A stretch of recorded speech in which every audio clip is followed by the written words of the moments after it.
The fluorescent lights of the diner buzzed like angry wasps, casting a sickly yellow glow over the cracked vinyl booths. My fingers ached as I wiped down the same table for the third time, the smell of stale coffee and burnt grease clinging to my uniform like a second skin.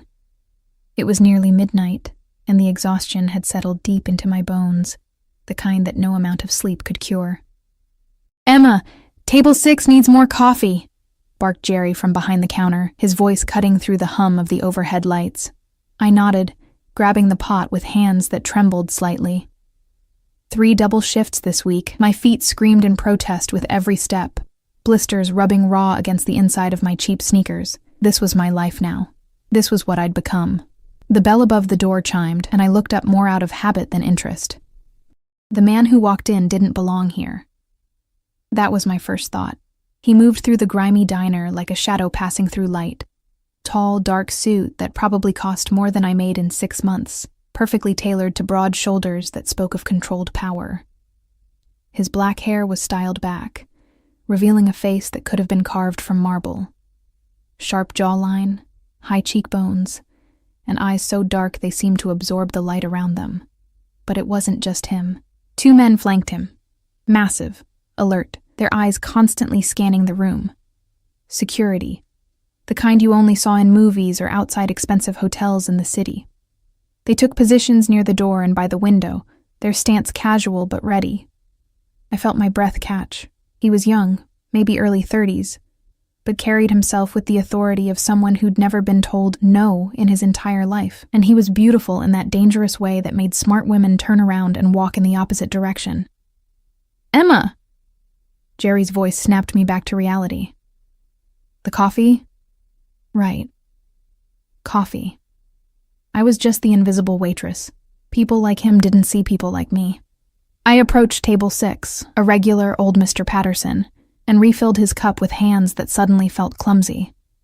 But I could feel eyes on me, dark eyes, watching. The awareness prickled across my skin like static electricity. "You look tired, sweetheart," Mr. Patterson said kindly, his weathered face creasing with concern. "I'm fine," I lied, forcing a smile that felt like cracking plaster. "Just a long week." When I turned to head back to the counter, I nearly collided with a wall of expensive fabric and cologne, something dark and woodsy that made my head spin. I stumbled back, the coffee pot tilting dangerously in my hand.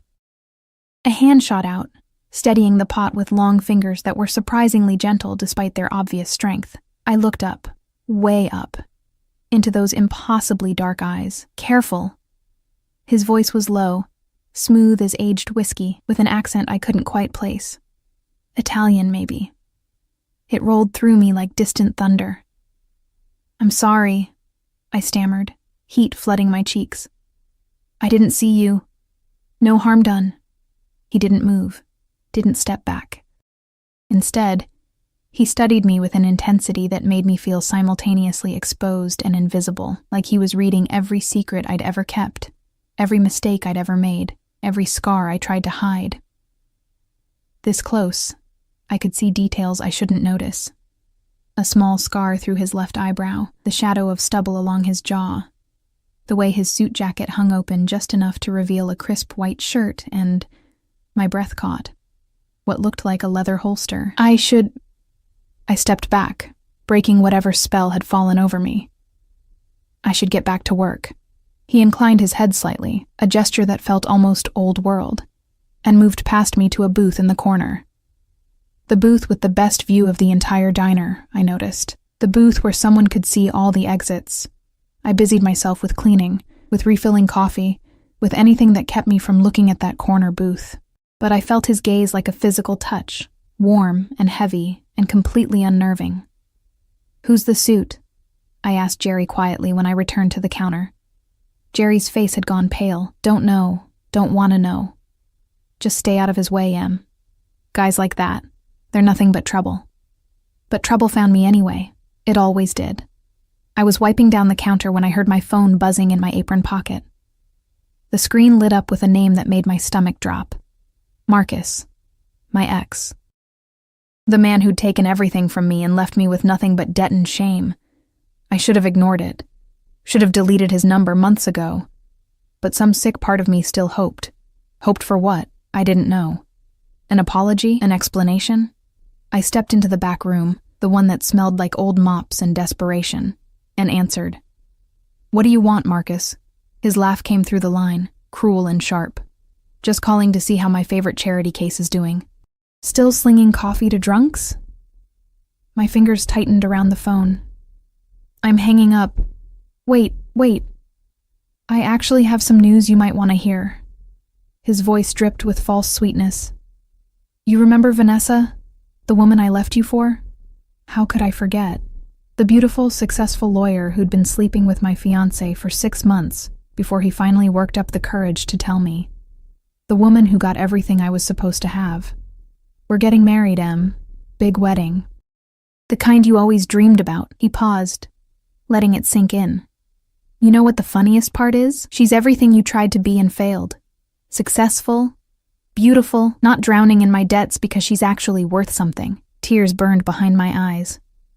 But I wouldn't give him the satisfaction. "Congratulations."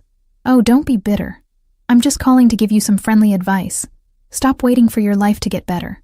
Stop hoping some prince is going to come save you. You're nobody, Emma. You'll die alone in some shitty apartment, and no one will even notice you're gone." His laugh echoed in my ear. "Face it. You're not the kind of woman men fight over. You're the kind they leave behind." The line went dead. I stood there in that dingy back room, phone still pressed to my ear, feeling the words sink into my skin like poison. The worst part? He was probably right.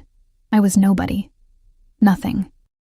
Just another invisible person serving coffee and counting tips and praying I could make rent. The tears came then, hot and bitter, and I hated myself for them. Hated that I was crying over a man who'd stolen from me, lied to me, and left me to clean up his mess. Hated that I still let his words hurt me. I don't know how long I stood there, but eventually, the tears stopped. I wiped my face with rough paper towels, checked my reflection in the cracked mirror, red eyes, splotchy skin, the picture of pathetic, and forced myself back out into the diner. The corner booth was empty. Something like disappointment flickered through me, which was ridiculous. What did I care if some dangerous-looking stranger had left? But then Jerry called out, "Emma, someone left this for you." On the counter sat a $100 bill and a business card. Heavy cardstock, expensive. Just a name, Dante Moretti, and a phone number. No company, no title, nothing else. "He asked specifically for you," Jerry said, his voice tight with warning. "Said to tell you." He swallowed hard. "Said to tell you that you're wrong about being nobody." My hands trembled as I picked up the card. How had he heard? The back room was through a closed door, and I'd kept my voice low. Unless... I looked up at the corner booth again, and for the first time, I noticed the angle. The booth was positioned perfectly to see not just the exits, but also the slim gap in the back room door. A gap I'd never noticed before. A gap just wide enough to carry sound if someone knew how to listen. He'd heard everything. He'd heard Marcus tear me apart, heard me cry, heard every humiliating second of my breakdown. And instead of leaving like any normal person would, he'd left a tip that was more than I made in a night and a card with his name. "Who is he?" I whispered. Jerry's face had gone from pale to gray. "Emma, I don't know for sure, but guys like that, expensive suits, bodyguards, that kind of presence, they're connected. You understand what I'm saying? Connected. Mafia. He meant mafia." I should have thrown the card away, should have forgotten the whole encounter, should have gone back to my invisible life of coffee stains and broken dreams. Instead, I slipped the card into my pocket, my fingers brushing over the embossed letters of his name, Dante Moretti. The name felt dangerous on my tongue, even unspoken. The name felt like a door opening into a darkness I couldn't begin to understand. That night, after my shift ended at 2 a.m., I walked to my apartment through streets that smelled like rain and exhaust. The building was old, the kind with peeling paint and a front door that didn't quite lock. My studio was on the 4th floor, barely big enough for a bed and a kitchenette, with windows that looked out onto a brick wall. I dropped my keys on the counter and pulled out the card again. In the dim light of my single lamp, the name seemed to shimmer. My phone buzzed. A text from an unknown number. You deserve better than dying alone, Emma. You deserve to be fought over. My heart stopped, then started again. Too fast, too hard. Another text. Keep the card. You'll need it sooner than you think. I stared at the screen, fingers frozen. How did he get my number? How did he know what Marcus had said? The exact words? A third text. Sleep well. You're safe tonight. The last part should have been comforting. Instead, it felt like a promise wrapped in a threat. Safe from what? Safe from whom? And what happened tomorrow? I walked to my window, pulling back the thin curtain. 4 floors down, on the empty street, a black car idled at the curb. In the driver's seat, I could make out a figure, watching, waiting. Protecting or hunting, I couldn't tell which. I let the curtain fall and backed away from the window, my pulse thundering in my ears. This was insane.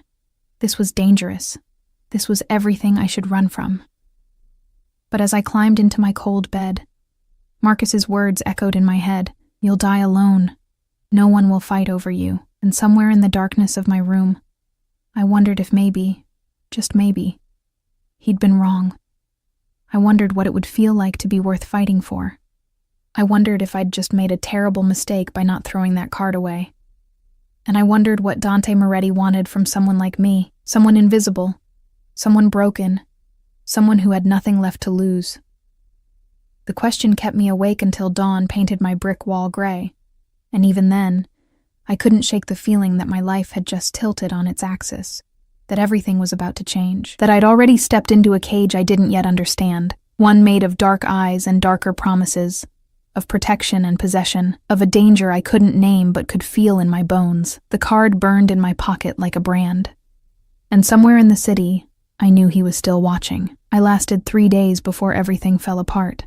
3 days of pretending the card in my pocket didn't exist. 3 days of double shifts at the diner, of avoiding Jerry's worried glances, of ignoring the black car that appeared on my street every night like clockwork. 3 days of telling myself I imagined the whole thing, that Dante Moretti was just some rich businessman who'd felt sorry for the pathetic waitress crying in a back room. But rich businessmen didn't have bodyguards who moved like predators. They didn't leave $100 tips for burnt coffee. And they definitely didn't send text messages at 3 a.m. that made my skin prickle with equal parts fear and something I refused to name. On the 4th day, Marcus made sure I couldn't pretend anymore. I was walking home from my shift, the October air biting through my thin jacket, when I saw the eviction notice, orange paper screaming against my apartment door like a wound. 72 hours to vacate. Past due rent, it said. 3 months past due. My hands shook as I tore it down. 3 months? I'd paid. I'd scraped together every penny, lived on ramen and hope, and I'd paid. Inside my apartment, I pulled up my bank account on my phone. The screen swam before my eyes as I scrolled through transactions. There, 3 payments to my landlord. 3 payments that had cleared my account and disappeared into the void. I called the property management office, my voice cracking. There's been a mistake. I paid. I have proof. Ms. Chen.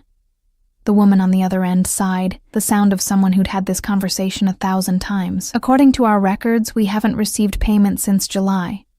If you have proof of payment, you'll need to dispute it with your bank, but the eviction stands until— Please. The word broke out of me. Please, I have nowhere else to go. I paid. I swear I paid. I'm sorry. 72 hours, the line went dead. I sat on my bed, really just a mattress on the floor, and felt the walls closing in. This was it. Rock Bottom had a basement, and I'd just found it. My phone rang. Marcus.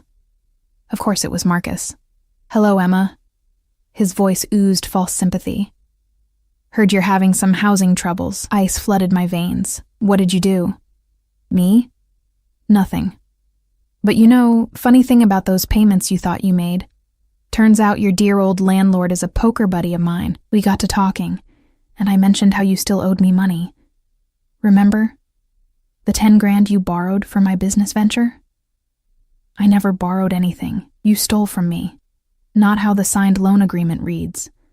The one you signed when you thought we were building a future together. His laugh was razor sharp. Anyway, My buddy agreed to help me recoup my losses, redirected your rent payments to settle your debt to me.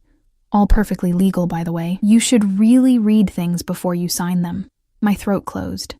The loan agreement. The one he'd presented to me 3 years ago, saying we were partners, that we'd build his restaurant together. The one I'd signed because I loved him and trusted him and believed in us. The restaurant that never existed, the money that disappeared, the debt that was never mine but had my name on it anyway. You can't do this. Already did. And Emma? This is just the beginning. You cost me my restaurant dream. You think you can just walk away and start over? I'm going to make sure everyone knows what a failure you are. What a nobody.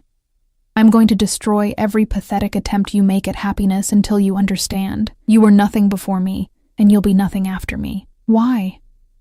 The word came out as a whisper. Why do you hate me this much? Because you were supposed to love me enough to let me go. Instead, you made me the villain. You told your friends, your family, that I was the bad guy, that I used you. His voice dropped, venomous. Now everyone will see the truth, that you're the disaster, the mistake, the girl who couldn't keep a man even when she gave him everything. He hung up. I sat there, staring at nothing, feeling the last threads of my life unraveling. No home, no savings, no one to call for help because I'd pushed everyone away after Marcus, too ashamed to admit how badly I'd been played. The card felt like it was burning through my pocket. You'll need it sooner than you think. My fingers moved before my brain could stop them, pulling out the heavy cardstock, tracing the embossed letters. What kind of person was I becoming, that I was actually considering calling a man who radiated danger like heat from a flame? But what choice did I have? I dialed the number. It rang once. Emma. Not a question. He'd been waiting. His voice did something to my insides, made them twist and tighten in ways I didn't want to examine. How did you know it was me? I know everything about you. Matter of fact. Not creepy somehow. Just true. You need help. Not a question either. Statement of fact. My voice cracked. Pride warred with desperation, and desperation won. I don't have anywhere else to turn. Your ex. He's not finished hurting you. Again, not a question. How did he know? He's taking everything. I have 3 days before I'm on the street, and I can't. The words tangled in my throat. Where are you? My apartment, but I don't think. Address. Something in his tone made me obey. I rattled off the address, my voice small. Lock your door. Don't open it for anyone but me. 20 minutes. Wait, you don't have to, but he'd already hung up. I paced my tiny studio, wearing a path in the threadbare carpet. What was I doing? I didn't know this man. Didn't know what he wanted, what he'd demand in return for whatever help he was offering. Men like him didn't do anything for free. But men like Marcus destroyed women for sport. And at least Dante had been honest about being dangerous. 18 minutes later, a knock sounded at my door. Firm, controlled. I checked the peephole.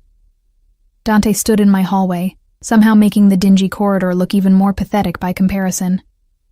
He'd lost the suit jacket, his white shirt rolled to his elbows, revealing forearms corded with muscle and marked with scars.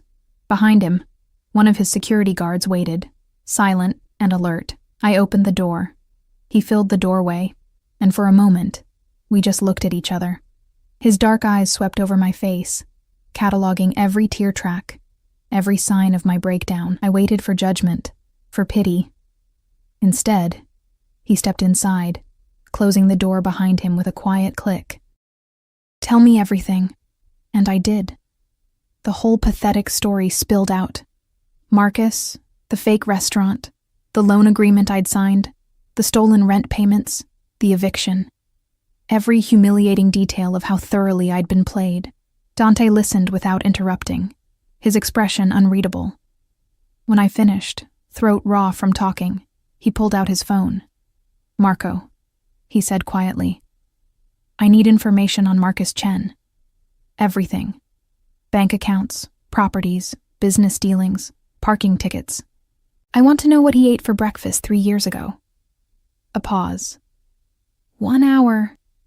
He hung up and turned those dark eyes back to me. You're not getting evicted. I don't have the money to fight this. "You're not getting evicted," he repeated, each word deliberate. "Because you're not staying here." My heart stuttered. "What?" "This place isn't safe. Your ex knows where you live. He's escalating. Men like him, when they start, they don't stop until they've taken everything." He moved closer, and I could smell that dark cologne again. Could feel the heat radiating from him. "I'm taking you somewhere he can't reach you. I can't just leave. My job. You work yourself to death for minimum wage and tips that barely cover your bills. That's not a life, Emma. That's survival." His voice softened, but somehow became more dangerous. "I'm offering you a choice. Come with me. Let me handle this. And you'll never have to worry about Marcus or rent or where your next meal comes from again." "And what do you want in return?" The question came out steadier than I felt. A smile ghosted across his lips. Not kind, but not cruel either. Something in between. Your trust. Your honesty. Your presence. He reached out, and I held my breath as his fingers brushed a strand of hair from my face. The touch was feather-light, but it sent electricity racing down my spine.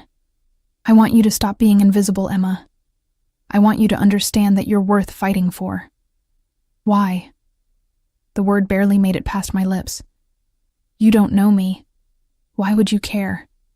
His hand dropped, but his eyes held mine captive, because 3 nights ago, I watched a woman apologize for existing. I watched her cry in a back room, because some coward convinced her she was nothing.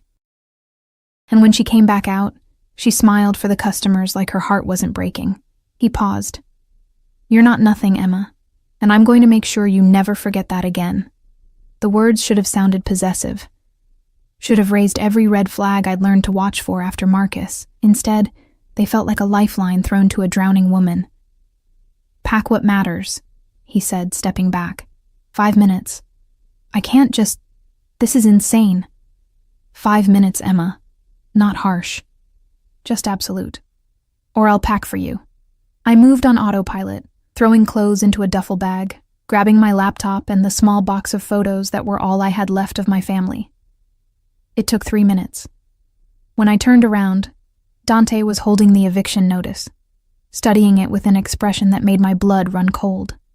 Pure, controlled rage simmered beneath his calm exterior. "He's going to regret this," Dante said quietly. "By tomorrow morning, Marcus Chen is going to wish he'd never heard your name. I don't want you to hurt him. I won't."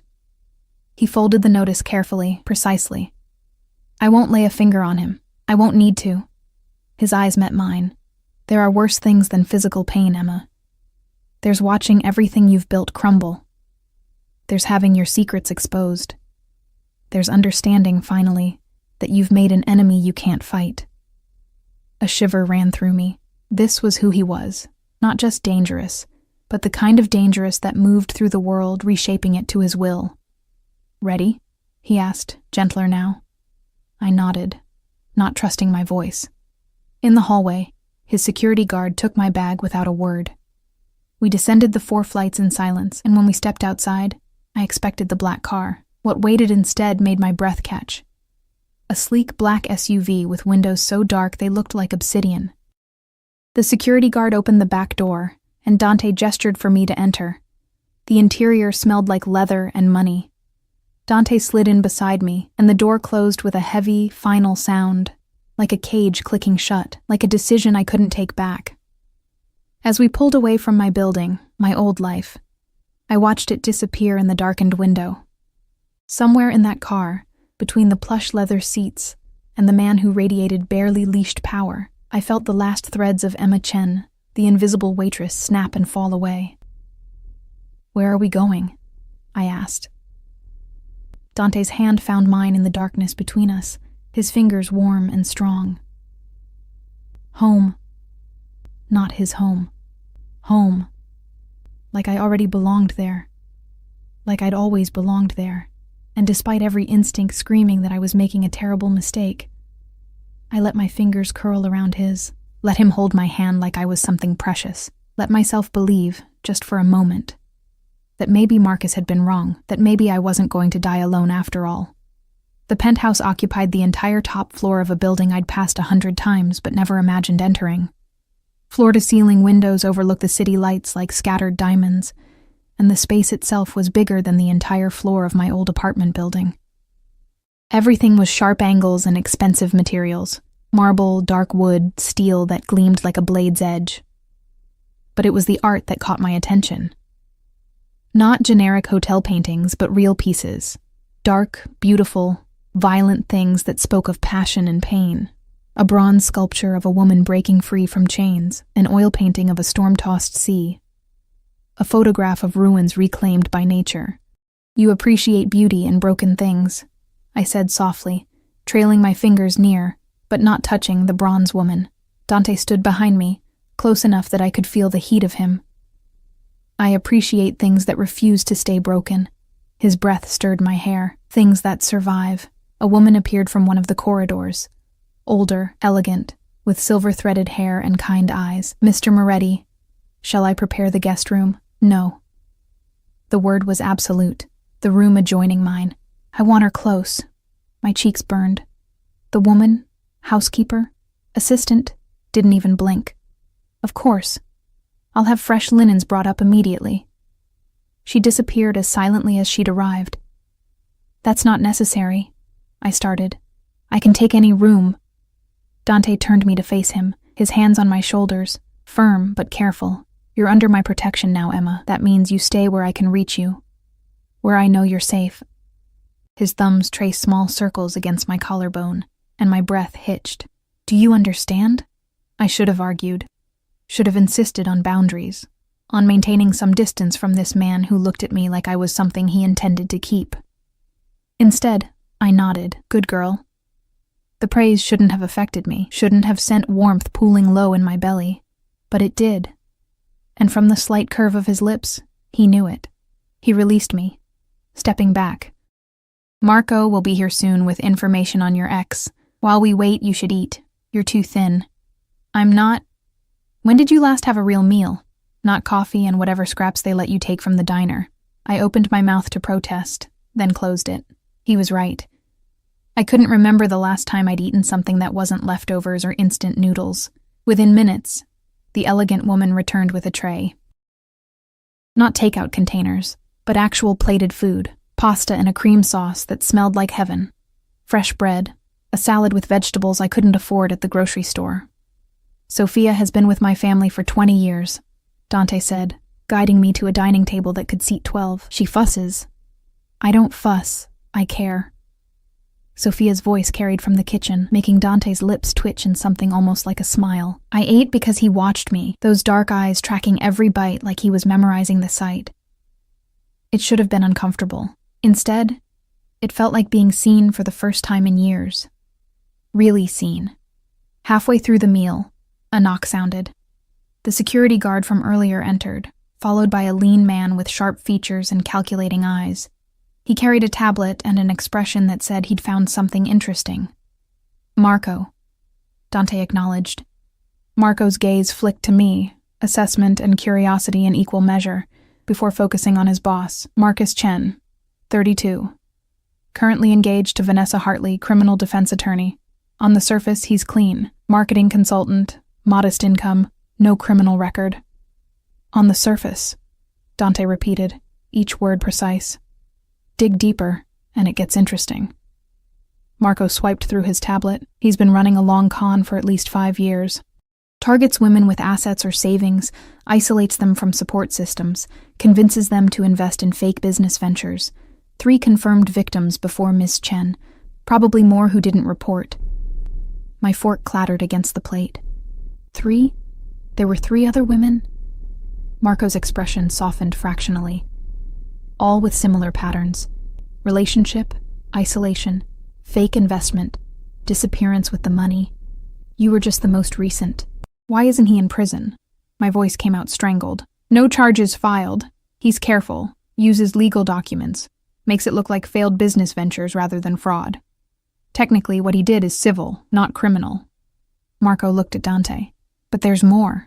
The fiancée, Vanessa Hartley. She's not a victim. She's his partner. They've been running this together for 3 years. The pasta turned to ash in my mouth. Vanessa. The woman Marcus had supposedly fallen for. The upgrade he'd traded me in for. She was in on it. They'd planned it together. Every moment of my humiliation had been choreographed. Where is he now? Dante's voice had gone cold, flat. Dangerous. The Hampton residence. Preparing for the engagement party this weekend. Guest list includes several partners from Hartley's firm, a judge, 2 city councilmen. Marco's smile was sharp as glass. Very public event. Good. Dante leaned back, his expression unreadable. Public is perfect. What are you going to do? I asked, though part of me wasn't sure I wanted to know. Dante's eyes met mine, and for a moment, I saw something ancient and merciless swimming in their depths. I'm going to give Marcus Chen exactly what he's been giving others. Humiliation, exposure, the feeling of having everything ripped away while everyone watches. He stood, moving to the windows. By Monday morning, he'll have no job, no fiancé, no reputation, and no money. He'll understand what it feels like to be nothing. How? The word escaped before I could stop it. Marco and Dante exchanged a look. It's better if you don't know the details, Dante said finally. Plausible deniability, which meant illegal, which meant dangerous, which meant I should stop this right now. Should tell him I didn't want revenge, that I just wanted to move on. But I thought about Marcus's laugh on the phone, about the 3 other women he'd destroyed, about Vanessa helping him, both of them laughing at how easy it was to manipulate someone's trust. Do it, I whispered. Dante turned from the window, something like approval warming his features. Marco, begin. I want everything in place by Friday night. Marco nodded and left, taking his tablet and his unsettling knowledge with him. Suddenly alone with Dante, if you could call being in a penthouse with staff and security alone, I felt the weight of everything crash over me. I'd just agreed to let a man I barely knew destroy my ex-fiancé. I'd moved into his home. I'd let him touch me, look at me, speak to me in ways that made my pulse race and my common sense flee. You're thinking too much. Dante crossed the space between us in 3 strides. I can see it in your face. All the reasons this is wrong, all the ways you should run. Shouldn't I? I looked up at him, this beautiful, dangerous stranger. I don't even know who you are. Not really. You know I'm not safe. He reached out, tucking a strand of hair behind my ear, his fingers lingering against my cheek. You know I'm not good. You know that getting involved with me is probably the worst decision you could make. Then why don't I run? His smile was dark, knowing. Because you're tired of being invisible. Because part of you wants to see what happens when someone fights for you instead of against you. He leaned closer, his lips a breath away from my ear. Because you're not as innocent as you pretend, Emma. There's steel underneath all that softness. I saw it that first night in the diner. The way you put your mask back on after crying, the way you kept going even when you were breaking. His words wrapped around me like silk bindings, beautiful and suffocating. What do you want from me? I asked again, needing to understand. Everything. No hesitation. Your trust. Your secrets. Your presence in my life. His hand slid to the nape of my neck, gentle but possessive. I want you to stop hiding. Stop apologizing for existing.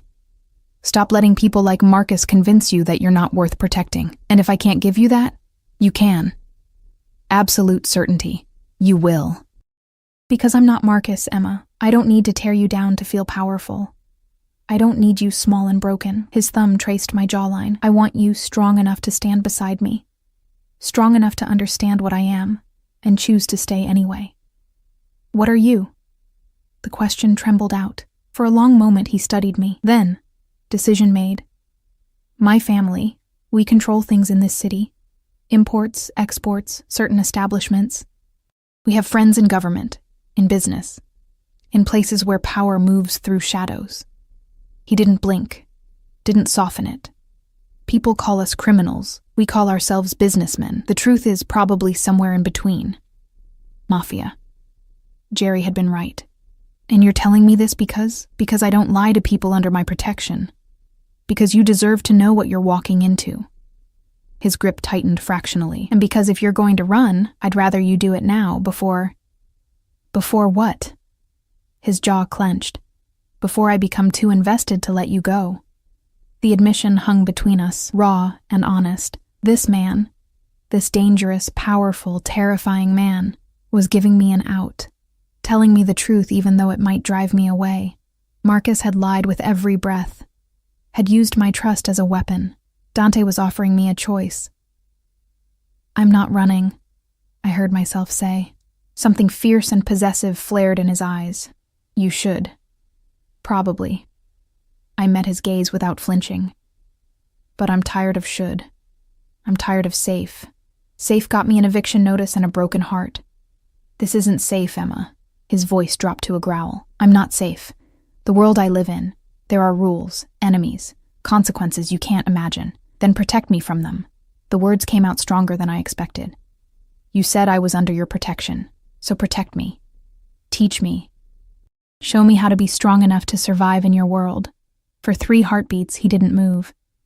Then his hand tightened in my hair, tilting my face up, and his lips crashed against mine. The kiss wasn't gentle.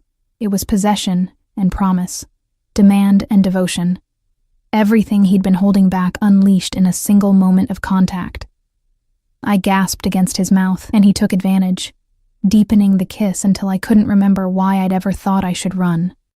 His other hand found my waist, pulling me flush against him, and I could feel the controlled power in every line of his body, could feel the want, the barely leashed hunger that matched something awakening inside me.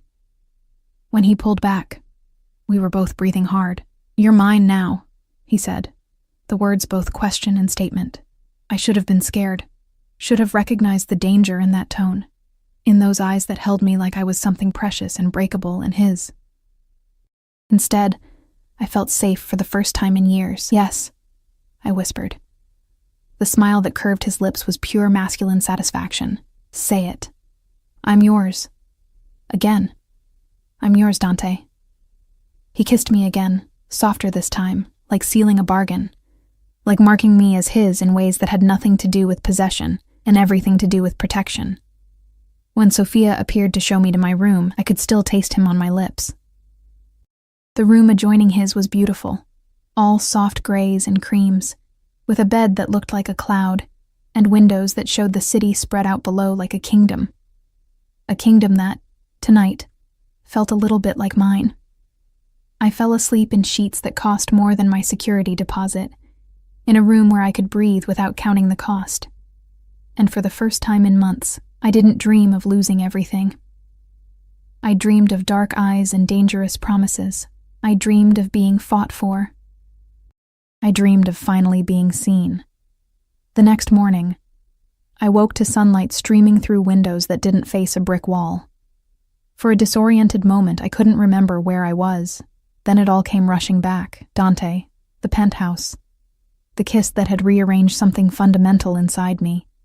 I'd kissed a Mafia boss. I'd agreed to be his. And the terrifying part? I didn't regret it. A soft knock interrupted my spiral. "Miss Emma?" Sophia's voice, warm and proper. "Mr. Moretti asked me to let you know breakfast is ready when you are, and he's left some things for you." "Things?" The door opened slightly, and Sophia wheeled in a rack of clothing. Not just clothing, designer pieces with tags still attached. Dresses, jeans, soft sweaters in jewel tones, undergarments that probably cost more than my weekly paycheck used to. "Mr. Moretti noticed you didn't have much with you," Sophia said, her tone suggesting this was perfectly normal behavior. "He took the liberty of having his assistant procure a few essentials." A few essentials. There had to be thousands of dollars worth of clothes on that rack. "I can't accept these." "With respect, Miss Emma, Mr. Moretti is not a man who takes no for an answer when he's decided to care for someone."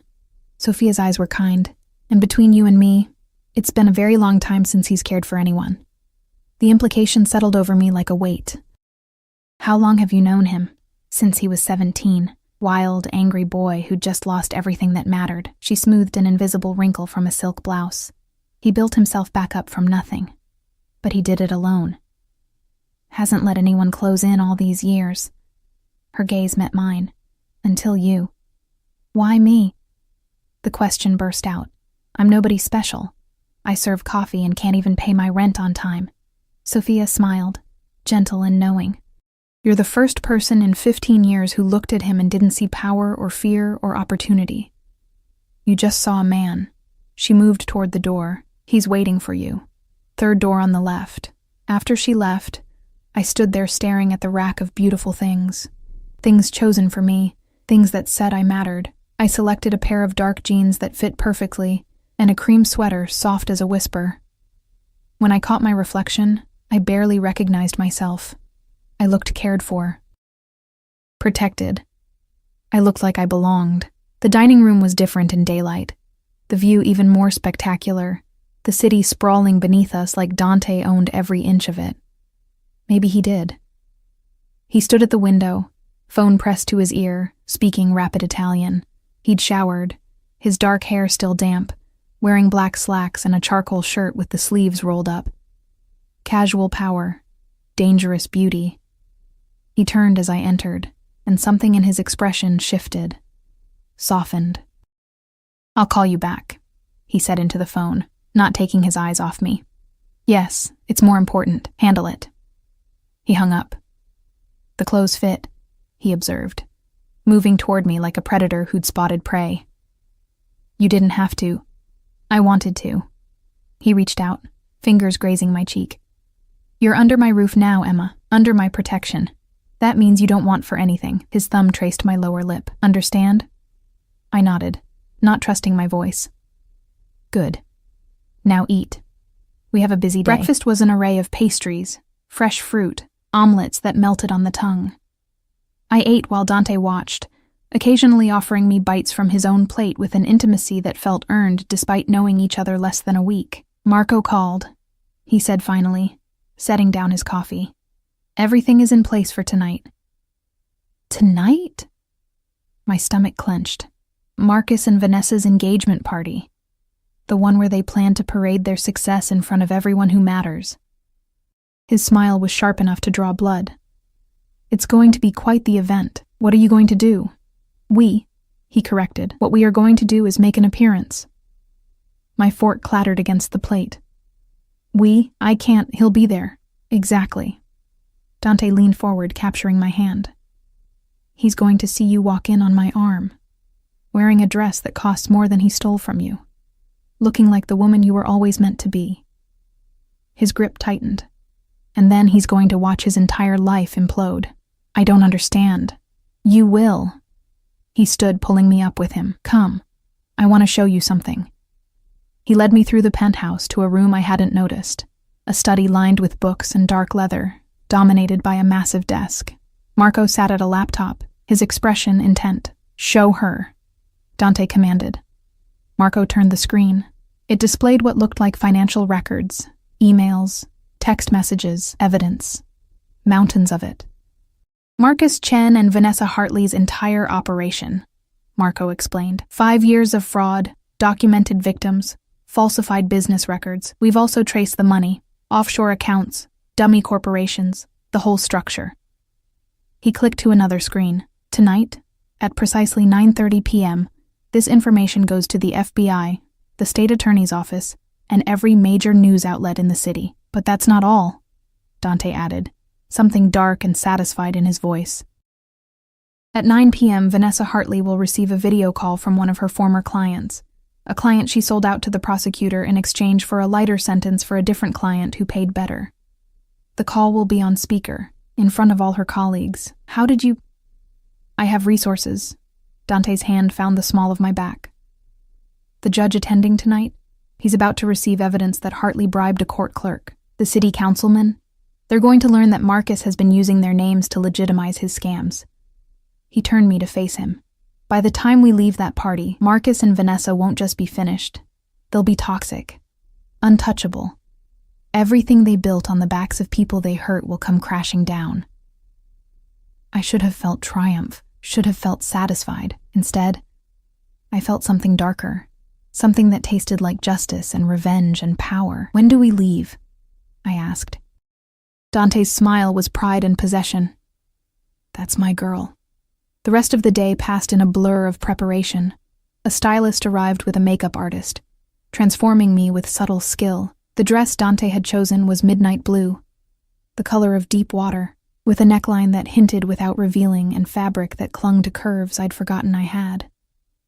When I looked in the mirror, I saw a stranger, someone confident, someone who belonged on the arm of a man like Dante Moretti. "Perfect," Dante breathed when I emerged. He was devastating in a tailored black suit, diamond cufflinks catching the light. He looked like sin and salvation wrapped in expensive fabric.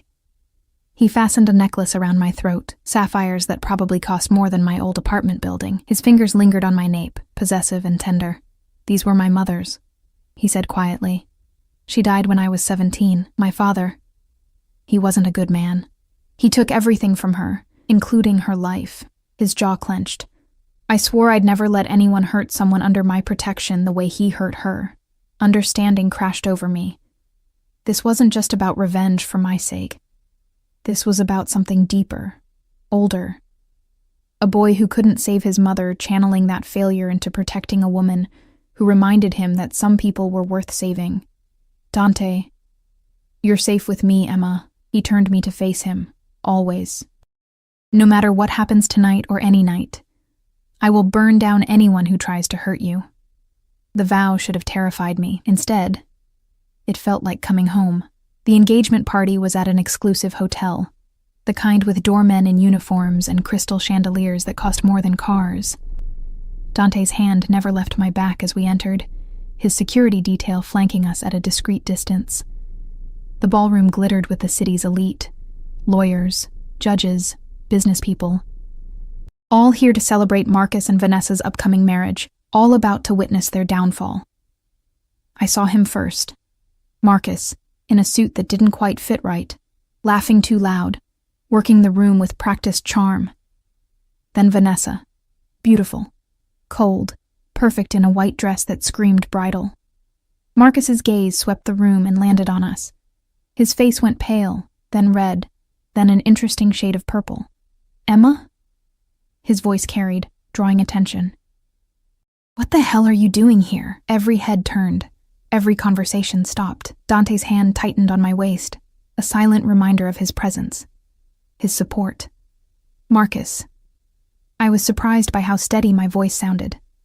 "Congratulations on your engagement." He stalked toward us, Vanessa following with narrowed eyes. "You weren't invited.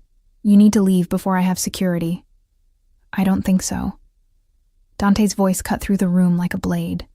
Quiet, but everyone heard. "Emma is my guest, my companion." He emphasized the last word, making it clear exactly what he meant.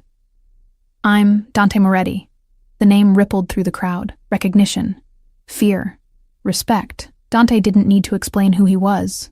His reputation preceded him. Marcus's courage faltered. "I don't care who you are. She's not welcome. Careful." The single word from Dante carried enough threat to make Marcus step back. "You're talking about someone under my protection. I take that very seriously." Vanessa put a hand on Marcus's arm. "Perhaps we should all just—" Her phone rang. She glanced at it, confusion crossing her face. "It's a blocked number. Answer it," Dante suggested, his tone conversational. "You'll want to take this call." Something in his voice made her obey. She swiped to answer, putting it on speaker before she could stop herself.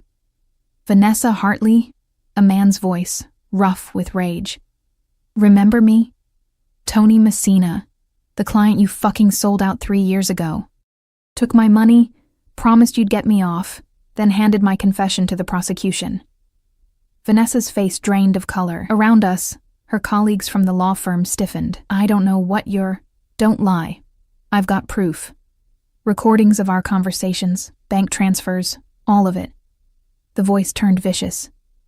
"I did 5 years because of you, bitch. 5 years while you used my case as a stepping stone. But guess what? I'm out now, and everyone's about to know exactly what kind of lawyer you are." The call ended. Silence. Then chaos. Partners from Vanessa's firm surrounded her, voices low and furious. The judge Dante had mentioned stood abruptly, his face thunderous, phone pressed to his ear. Receiving his own revelation, I realized. Marcus grabbed Vanessa's arm. "What the hell was that? What did you do?" "I didn't, it's not." She looked around wildly, seeing her career imploding in real time. Dante checked his watch. It's 9:30. As if on cue, phones started buzzing. Everyone checking messages, news alerts, emails. Faces paled. Shocked murmurs rippled through the room. "Someone leaked it," a woman gasped, staring at her phone. "Marcus Chen and Vanessa Hartley. Fraud investigation. Federal charges pending." "Oh my God, there are victims. Multiple victims."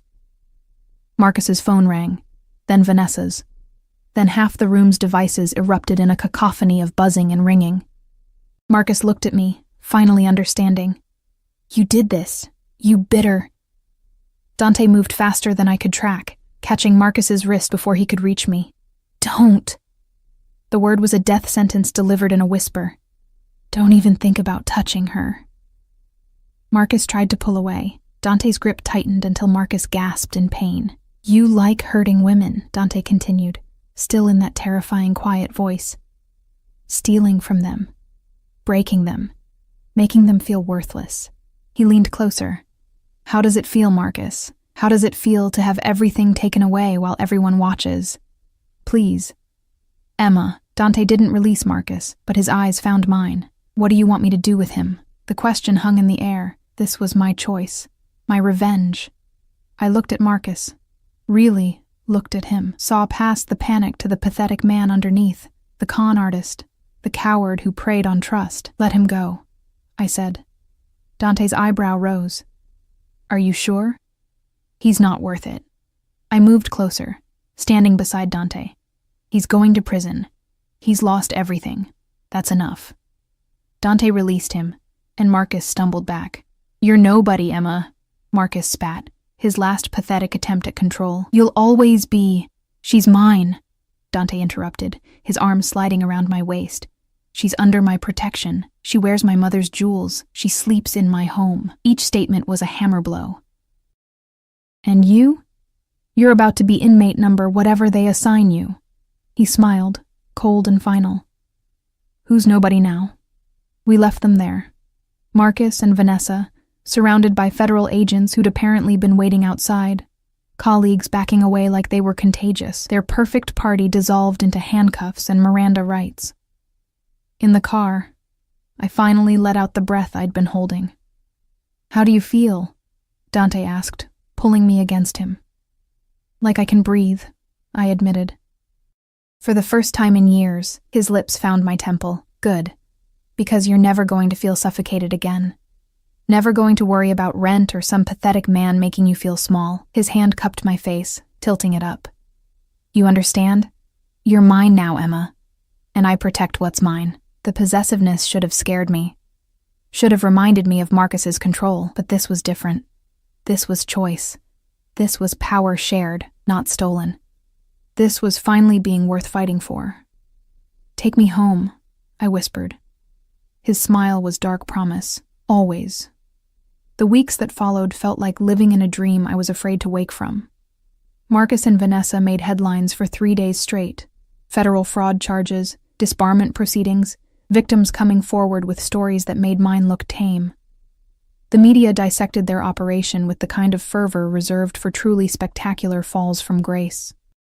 By the end of the first week, they'd both accepted plea deals, 7 years for Marcus, 5 for Vanessa, plus restitution to all victims. I should have felt vindicated, triumphant. Instead, I felt free. Free to wake up in sheets that smelled like expensive detergent and Dante's cologne. Free to drink coffee on a terrace overlooking a city that no longer felt hostile. Free to exist without constantly calculating what I could afford to lose next. But freedom, I was learning, came with complications. "You need to eat more than that," Dante said, watching me push eggs around my plate. We'd fallen into a routine. Breakfast together when he wasn't handling business, though I still wasn't entirely sure what that business entailed. "I'm not hungry." "You're thinking too much again." He set down his coffee, those dark eyes reading me like I was a book written in his native language. "What's wrong?" "Everything. Nothing." How did I explain that I felt like Cinderella after midnight, waiting for the glass slippers to shatter? "I can't stay here forever," I said finally. "I need to find a job, get my own place." "No." The word was absolute. Dante, you're not leaving. He stood, moving around the table with predatory grace. Why would you even think about leaving? Because this isn't real life, the words burst out. Real life is rent and bills and working for minimum wage. Real life isn't living in a penthouse with a man who... I stopped. A man who what? He pulled me to my feet, hands firm on my shoulders. Say it, Emma. A man who's going to get bored of his charity project. There. The fear that had been eating at me since that first night. You saved me from Marcus. And that was God. That was more than I deserved. But eventually you'll realize I'm just some waitress with nothing to offer and... His mouth crashed against mine, silencing the spiral. The kiss was demanding, possessive, leaving no room for doubt or fear. When he pulled back, we were both breathing hard. You think this is charity? His voice was rough. You think I brought you here out of pity? What else would it be? Obsession. The confession came out raw. From the moment I saw you in that diner, apologizing for existing, I couldn't stop thinking about you, about the strength it took to smile for customers after crying in a back room, about the vulnerability you tried so hard to hide. His hand slid to cup my face. I've built an empire on reading people, Emma, on knowing their weaknesses and exploiting them. But you? You're not weak. You survived a predator and came out still capable of kindness, still capable of hope. I'm not special. You are to me. The words hung between us, weighted with meaning. I haven't let anyone close in 15 years. Haven't wanted to. But you walked into my life and made me remember what it felt like to want to protect something, to care if someone lived or died. His thumb traced my cheekbone. So no. You're not leaving. You're not getting your own place. You're staying here, with me, where I can keep you safe. That's not how this works, I whispered, even as my heart raced. You can't just keep me like what? Like something precious? Like something worth protecting? His eyes darkened. Watch me. Before I could respond, his phone buzzed. He glanced at it, and something shifted in his expression, not quite anger, but close. I have to handle something, he said, releasing me reluctantly. Marco will be here in 10 minutes. Stay in the penthouse until I get back. What's wrong? Business. He kissed me again, quick and hard. Nothing for you to worry about. But I did worry. Because in the 3 weeks I'd been living here, I'd started to understand the layers of Dante's world. The phone calls at odd hours, the men who came and went, speaking in low voices, the tension that sometimes sat across his shoulders like a physical weight. He wasn't just a businessman. He was a king in a kingdom built on shadows. And kings had enemies. Marco arrived exactly on time, his sharp features concerned. Ms. Chen, Mr. Moretti asked me to stay with you until he returns. What's happening? Nothing you need to worry about, he said, but his hand rested near his jacket where I knew he carried a gun. Just routine. Routine didn't require armed guards. I spent the afternoon trying to distract myself. Read a book I couldn't focus on. Attempted to sketch. Something I hadn't done since before Marcus. But my hands were too restless. Finally, I ended up on the terrace, watching the city sprawl below. You care about him. Marco's voice came from behind me. He'd been silent for hours, a watchful presence. Is that a question? An observation. He moved to stand beside me, his gaze on the skyline. He's different with you. Calmer. Less, he searched for the word. Volatile. He doesn't seem volatile to me. Marco's laugh was sharp. That's because you don't see him in meetings. Don't see how he handles threats or betrayals. He paused. He's a good man, Ms. Chen, but he's also a dangerous one. The world he operates in doesn't forgive weakness or mercy. Why are you telling me this? Because he's going to give you a choice soon. And you need to understand what you're choosing. Marco's eyes met mine. If you stay, you become part of this world, part of his world. That means protection, yes. But it also means danger. It means enemies who might use you to hurt him. It means living with secrets and violence, and decisions that blur lines most people don't even know exist. My stomach clenched. And if I leave, he'll let you go. He'll make sure you're safe, set up somewhere comfortable, but it will destroy something in him. Marco's expression was unreadable. He lost his mother to his father's violence. Spent 15 years building walls so thick nothing could penetrate them. You're the first person to get through. If you leave, I'm not leaving.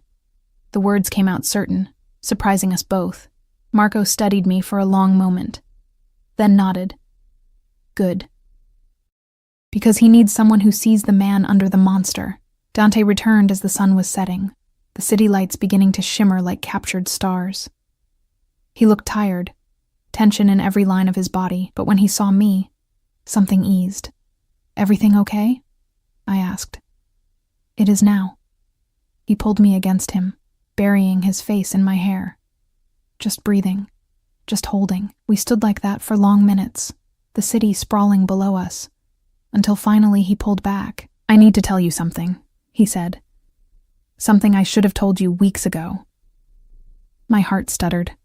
Okay. He led me to the living room, poured 2 glasses of wine with hands that weren't quite steady. When he spoke, he didn't meet my eyes. My father, the man who killed my mother, he didn't just hurt her. He controlled her, made her feel like she was nothing without him, made her believe she deserved his violence. His jaw clenched. By the time I was old enough to understand, she was too broken to leave, too afraid. When she finally tried, when she finally found the courage to take me and run, he found us. I was 17. The family, my uncle, the men who worked for my father, they took me in, taught me how to survive in this world, how to be strong enough that no one could ever hurt me or mine again. He finally looked at me. But I also learned how easy it is to become what you hate, to cross lines until you can't remember where they were. I've done things, Emma, things I can't take back, things that would make you see me differently if you knew. Tell me, I said quietly. I've hurt people who threatened my family. I've destroyed businesses that competed with ours. I've made decisions that cost people their livelihoods, sometimes their lives. His voice was flat, emotionless. I tell myself it's business. That I'm not like my father because I follow codes, because I protect my people. But the truth is, I'm capable of terrible things when someone threatens what's mine. He waited, watching for disgust or fear. Instead, I moved closer, taking his face in my hands. You're not your father. How can you know that?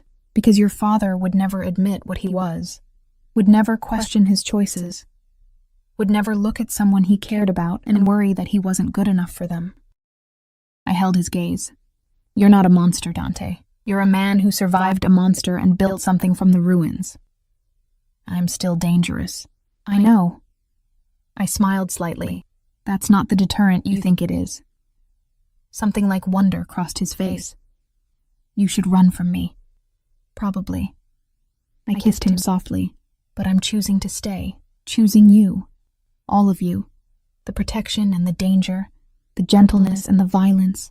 The man and the myth. His arms came around me, crushing me against him. You're mine. He breathed against my hair. Tell me you understand that you're choosing this.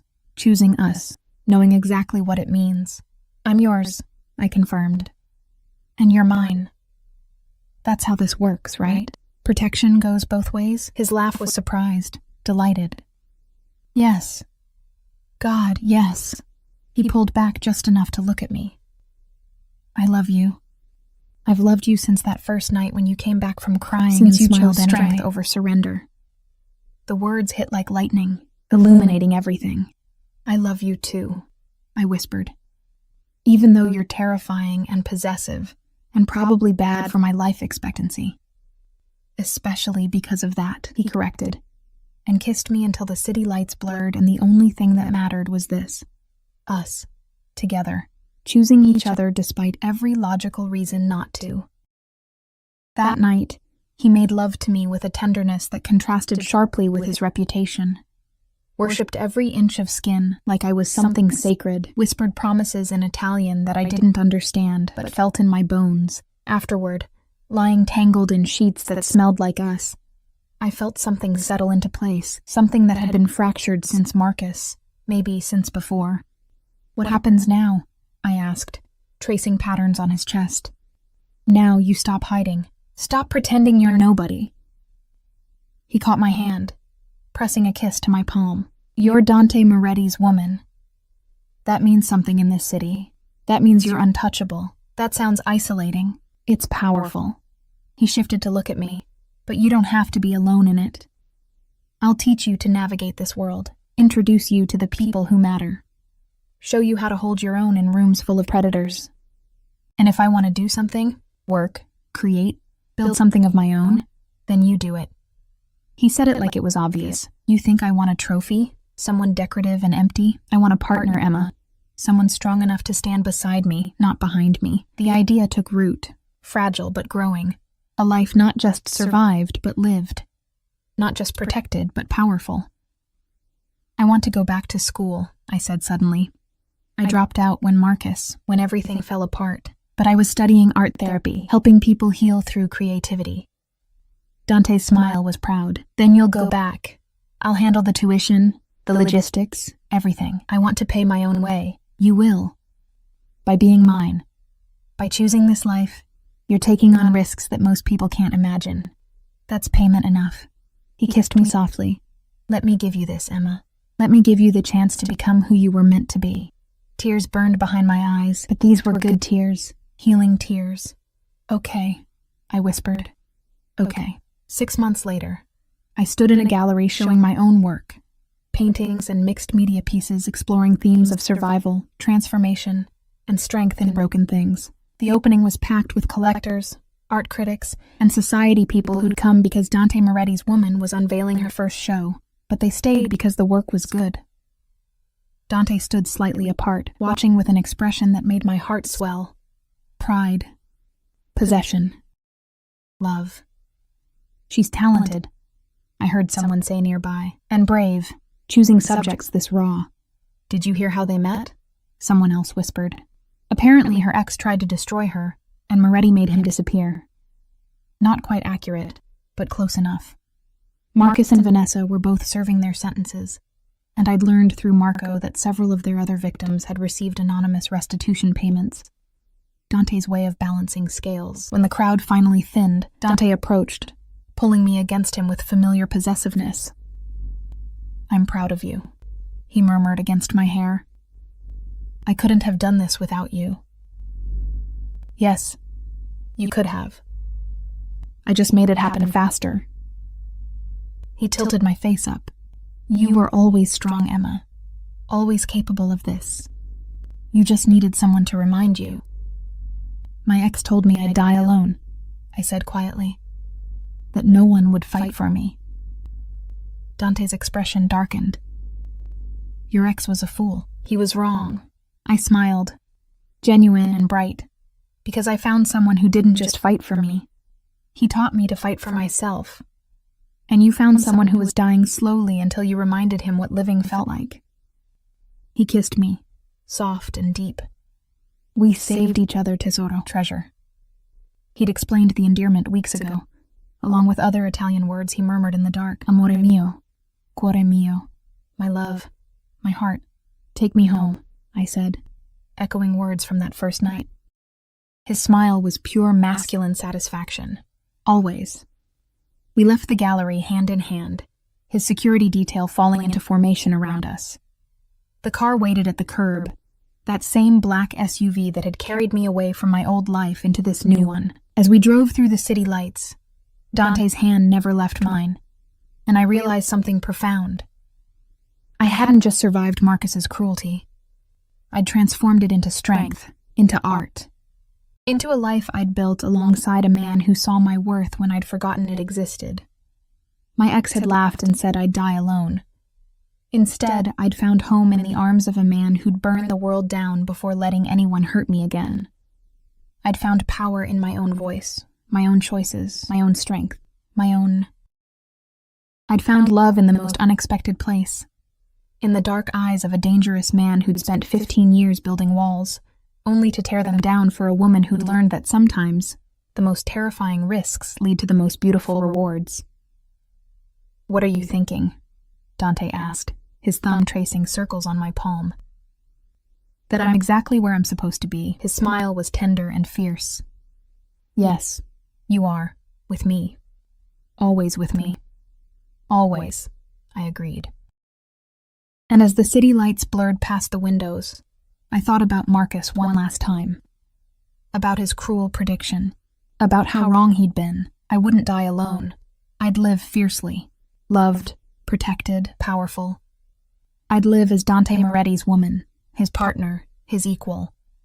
I'd live as Emma Chen, artist and survivor, broken things made beautiful, and that was worth more than Marcus could ever understand. The penthouse welcomed us home with warm light and the scent of Sophia's cooking. Dante pulled me close on the terrace, the city sprawling below us like a kingdom we ruled together. "I love you," he said. The words easier now than they'd been months ago. "I love you too," I replied, and meant it with every fiber of my being. This was my life now. Not perfect, but mine. Not safe, but worth the risk. This was my happily ever after. Fought for, earned, and held on to with both hands. And I'd never let it go.